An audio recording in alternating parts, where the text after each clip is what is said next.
Hi Pearls! For today's video, papakita ko lang yung difference ng XLOOKUP at saka index match using payslip. So, for that, para maganda yung view natin, so payslip yung gagamitin natin para makita natin yung difference kung may pagkakaiba ba o wala. So, start natin sa index match. Para gumamit ng index match, so meron akong basis, yung sequence. So, ito yung magiging reference natin sa lahat. So, pag prines natin yan, 1, 2, or mag-change na lahat ng income, mga at kung ano po yung details na nandyan. Like that. So, start. So, for that, start ko sa index match. Index match, then, kukunin ko lang yung array niya dito. Then, lalak ko lang. Then, after that, kunin ko naman yung match index ko. Then, I match ko lang. Saan ko i-match yan? Dito sa sequence niya. Nilalak ko lang yung sequence para di gumalaw. After that, since nakuha ko yung sequence niya, kukunin ko rin yung sequence sa kabila. Here. Then, ilalak ko siya. Then, 0. Kung makita nyo, less than 1 or exact. Exact lang tayo. 0. Then, match. Match again. Then, kukunin ko na yung description. So, which is full name. So, full name, then lalak ko lang yung B na column para yung B lang yung nakalak. So, ginagamit natin yung lock or yung dollar sign para mag-lock yung cell para hindi nagmalaw. Then here, yung mga nakalak yan, magkakaroon siya ng mga dollar sign. So, kukunin ko din yung description sa kabila. So, after ng description, lalak ko lang. So, kung mapapansin nyo, kada lipat ko, pag kumukuha ako ng data galing sa kabilang ship is nilalak ko lahat yun. Unlike dun sa kung saan ako naka-link, hindi ko siya nilak. Pero sa kabilang sheet lagi naka-lock. Then 0 ko lang. Then yan, okay na. Doon, since yung number 1 ko, kung mapapansin nyo, yung number 1 is Levion James. So, pag binago ko yan, ang number 2 ko is Luka Doncic yan. Ganyan. Then, after nyan, copy ko lang. Copy down ko lang. So, makikita nyo, may employee na ako, employee ID, meron na akong position. Then, here naman, ka-copy down ko lang. So, kung mapapansin nyo, no, may mga NA ako. So, para mawala yan, gamitan nyo ng FNA or F-error. So, F-error, alagay nyo 0. Then, down nyo lang. Yan. So, mapapansin nyo, wala na yung 0 niya. So, yan. Then, copy nyo lang din dito sa absent. So, makapapansin nyo, hindi nagbago, na sa basic pa rin nakaturo. So, i-change nyo lang yung B10, yan o, yung V. So, since yung description na sa F10, baguhin nyo ng F10 yan. So, after F10, then down nyo lang. So, makikita nyo kung gusto nyo mawala yan, mga, yan, itong mga nakasiro na to.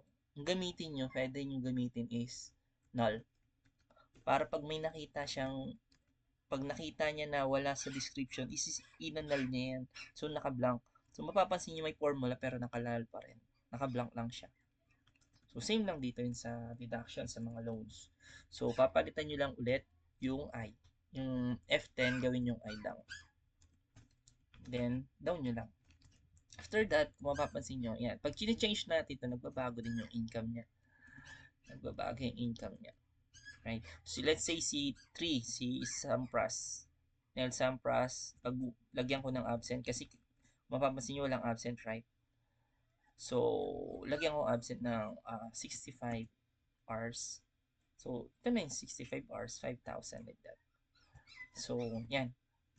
Then, para sa XLOOKUP, since gumamit tayo ng index match, delete natin to. Gamit tayo ng XLOOKUP naman. So, sa XLOOKUP, same lang. May similarity lang. So, for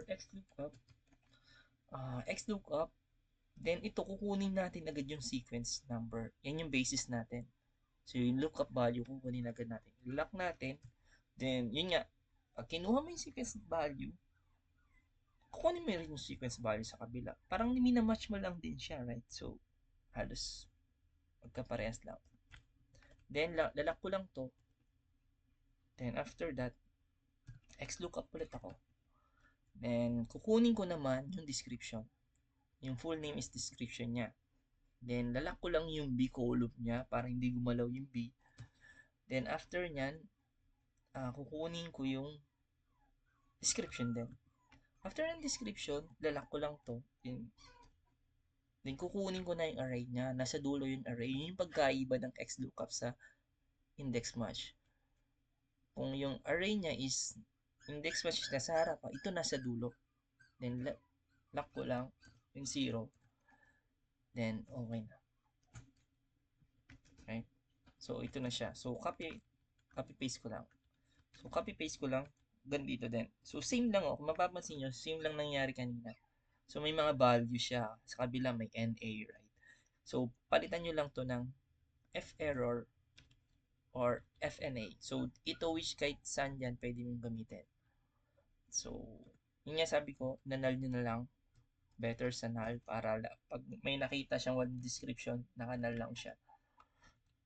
Oh, shit. FNA, right? Oh, ayaw pumasok ng ayaw sa kanya. So, F-error gamitin natin. Yan, okay na siya. F-error, then null ko lang dito. Pwede null dito. Para mapapansin nyo, yung nasa dulo niya, hindi yan magsisiro. Null niya yan. So, same lang dito. Since same lang kanina, change ko lang yung from B to F. Right? Change ko lang din yung description niya dito. F. Tapos, down ko lang. Then, copy po ulit dito. So, sa deduction naman, sa mga loans deductions, change ko ulit ng from F to I. So, itong F yung description, papalitan ko. Then, dollars, yung ano ko, gagawin ko lang yan na accounting para maganda naman siya. So, may maganda na tayong payslip, right? So, ito, combination no, pag pinapalitan ko yan, nag-change din yan lahat. So, hanggang kahit 1,000 na employees. Yan, then 10 or 11, like that. Parang gusto ko naman ng payslip, so, i-download ko yung payslip. Pindutin ko lang to. Let's say, ang employees nyo is 5 employees. Then, ilalagay lang ako ng dito. Gawin kong payslip. Payslip 2. Pag print out ko yan, okay ko na. Then, lalabas na yung ano niya, mga payslip niya. Yung bilis, no? So, magpa-pop up na yung payslip. So, ito na yung payslip nyo. So, hindi siguro makita dahil yung video ko is nasa Excel lang. So, yan.